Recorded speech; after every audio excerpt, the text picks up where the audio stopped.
စတွေ့ရဲ့တိတယ်ဇာသိန်းကတော့ကောင်းမှာမဟုတ်ဘူးဆိုတာဒီကောင်ငရှုံကောင်မလေးတွေတယောက်ပြီးတယောက်ဒါနဲ့အသေးကွဲခံလဲရတာမင်းဖြစ်နေတာတိလဲရစိတ်ထဲမှာဘလို့ဖြစ်သွားမှမသိသူကသူစိတ်ထဲမှာဖြစ်နေတာမင်းယုံကြည်ယုံမယုံကြည်နေစိတ်ထဲမှာမင်းကြောင့်ဖြစ်တာကိုပြောပြတယ်အဲ့လိုအထူကြီးဖြစ်တာသူ့ကြောင့်အဲ့လိုအထူကြီးဖြစ်တာဘာပြန်လုပ်ပေးရမလဲဘာလုပ်ပေးရမလဲဆိုတာဘာကိုပြောတာတခုခုကပြန်လျော်ပေးခြင်းတယ်မကြည့်နဲ့ခံစားနေရတယ်ဆိုတာသိလို့စိတ်ထဲမှာဖြစ်တာကိုပြောလိုက်တယ်မင်းနဲ့ဟိုကောင်မိတ်ဆက်ပေးတော့တိလိုက်တဲ့စိတ်ထဲမှာတခုတော့ဖြစ်တော့မယ်တနေ့နေ့ကြာရင်အခုထင်တဲ့အတိုင်းပဲဖြစ်သွားတယ်ဖြစ်တော့ဘလို့ကြီးမှလည်းမသိဘူး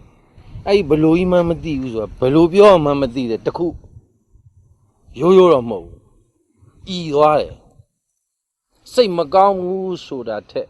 ပြင်းတယ်စိုးတယ်စိတ်မကောင်းဘူးဆိုတာထက်ပြင်းတယ်စိုးတယ်ဆိုတာဘာလဲဒီလူကြီးမျက်နှာသေချာကြည့်လေအတန်နေသေချာနားထောင်ရိုးမှမဟုတ်ပဲခါနေတယ်ယောက်ျားရင်နဲ့ပတ်သက်ရင်မိန်းမတွေကသူ့ဟာသူသိတယ်ပြင်ကြတယ်တတ်မှာပါကြည့်လိုက်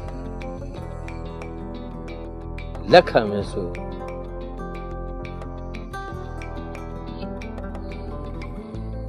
ပေးခြင်းအကုန်လုံး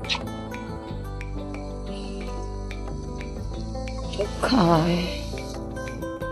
ပတ်သက်ရမှာသူနဲ့ဦးနဲ့အခုတခါလက်ခံပြီးခါမှသပိဆုံးပြခံရမယ်ဆိုဖြူသေးမှာနော်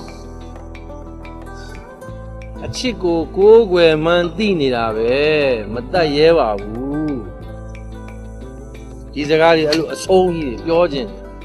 တခါမှမပြောအောင်ပြောမယ်လို့လည်းဘာတွေဖြစ်ကုန်မှန်းလည်းမသိဇာတာကိုကလူကြီးဖြစ်ဒီတခါတော့ကျွတ်လက်ခံမယ်ဆိုရင်အရန်ကြီးကိုအစိုးချစ်ပြကြတယ်